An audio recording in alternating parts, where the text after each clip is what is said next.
Hi friends! Welcome back to our channel. అందరూ ఎలా ఉన్నారు? బావున్నారా? నేను మళ్ళీ ఇంకొక మంచి వ్లాగ్‌తో వచ్చేసాను మీ ముందుకి. ఈ వ్లాగ్‌లో యూరోప్‌లోని అతిపెద్ద టెంపుల్స్‌లో ఒకటైన టెంపుల్ శ్రీ వెంకటేశ్వర స్వామి టెంపుల్ బర్మింఘమ్‌లో ఉందన్నమాట. సో, ఆ టెంపుల్‌ని ఈ వీడియోలో మీరు చూసేయండి. మా పేరెంట్స్‌ని ఎప్పటినుంచో ఈ టెంపుల్‌కి తీసుకురావాలనుకుంటూ ఉన్నాను. సో, ఫైనల్‌గా ఈ కార్తీక మాసంలో వాళ్ళని ఈ బర్మింఘమ్ టెంపుల్‌కి తీసుకొచ్చేసాము. సో, ఈ టెంపుల్‌ని యాక్చువల్‌గా ఓపెన్ చేసింది 2006లో ఓపెన్ చేశారట. సో, ఈ టెంపుల్‌లో వెంకటేశ్వర స్వామి మాత్రమే కాకుండా మనకి పద్మావతి అమ్మవారు, వినాయకుడు, అయ్యప్ప స్వామి, ఆంజనేయ స్వామి, సుబ్రహ్మణ్య స్వామి ఇలా చాలామంది ఉన్నారనమాట టెంపుల్‌లో. సో, ఈ టెంపుల్‌కొస్తే అలా అందరిని దర్శించుకోవచ్చు. ఈ టెంపుల్ చూసాక మా అమ్మకెలా అనిపించిందో మా అమ్మ మాటల్లోనే మీరు వినండి. అమ్మ మనం వెంకటేశ్వర స్వామి టెంపుల్‌కి వెళ్ళాను కదా! ఎలా అనిపించింది నీకు? నాకైతే చాలా చాలా నచ్చుతుంది ఆ టెంపుల్. యూకేలో ఇంత మంచి టెంపుల్ చూస్తాను నేనైతే అనుకోలేదు. అందులో నాకు చాలా ఇష్టదైవం ఆయన. ఈ వెంకటేశ్వర స్వామిని అలా చూసేసరికి ఇంకా ఆనందం పట్టలేకపోయాను నేనైతే. అందులో ఆయన ఒక్కరే కాకుండా ఇంచుమించుగా అందరి దేవుళ్ళని కూడా చక్కగా పెట్టారక్కడ.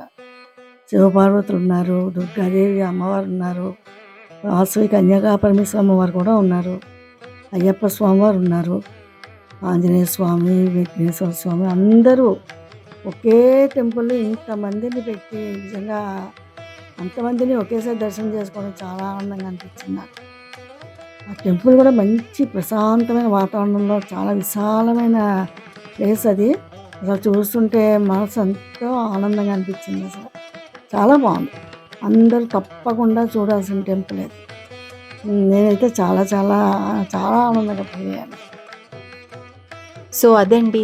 మీ అందరికీ అర్థమయ్యే ఉంటుంది మా అమ్మకి ఈ టెంపుల్ ఎంత నచ్చిందనేది. సో, యూకేకొచ్చిన వాళ్ళు తప్పకుండా విజిట్ చేయాల్సిన టెంపుల్ ఇది. నిజంగా చాలా బావుంటుంది. చాలా పెద్ద టెంపుల్.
అండ్ ఇక్కడికొచ్చిన వాళ్ళందరికీ ఉచితంగా అన్నప్రసాదం అనేదైతే ఉంటుంది. ఇక్కడ ఎదురుగుండా కనిపిస్తోంది కదా! దాంట్లోనే అన్నప్రసాదం అనేది పెడుతున్నారు. అండ్ దాని పక్కనే ఇంకొక బిల్డింగ్ కూడా కన్‌స్ట్రక్ట్ చేస్తున్నారనమాట అన్నప్రసాదం కోసం అని చెప్పి. ఆల్రెడీ ఒక అన్నప్రసాదం హాల్ అనేది ఉంది. బట్ ఇంకొక హాల్ కూడా అంటే ఈ హాల్ సరిపోవట్లేదని చెప్పి ఎక్స్‌ట్రాగా ఇంకొక హాల్ ఉండాలని చెప్పి కన్‌స్ట్రక్ట్ చేస్తున్నారు. ఇక్కడ లడ్డూ ప్రసాదం కూడా అమ్ముతారనమాట. అది మనకి ఒక లడ్డు 2 పౌండ్‌లకి అమ్ముతున్నారు. లడ్డు కూడా ఎంత ఫ్రెష్‌గా ఉంటుందంటే, అసలు మనం ఒక లడ్డూతో అయితే ఆపము. అది మాత్రం ఖచ్చితంగా చెప్తున్నాను. అన్నదానం హాల్ వెనకాలే రెస్టారెంట్ ఉందనమాట. ఇడ్లీ, దోస అవన్నీ దొరుకుతాయి. అండ్ అలాగే పక్కనే ఒక ఇండియన్ గ్రోసరీ స్టోర్ కూడా ఉంది. సో, టెంపుల్ అంతా చూసుకొని ఇలా ఫైనల్‌గా క్యాబ్ కోసం వెయిట్ చేస్తున్నాం ఇక్కడ. అదండి ఈ వీడియో. మీకు ఈ వీడియో నచ్చిందనుకుంటున్నాను. మీకు కనుక ఈ వీడియో నచ్చితే లైక్ చేయండి, షేర్ చేయండి. అండ్ ఇంకా సబ్స్క్రైబ్ చేయకుండా ఎవరైనా ఉంటే వెంటనే సబ్స్క్రైబ్ చేసుకోండి.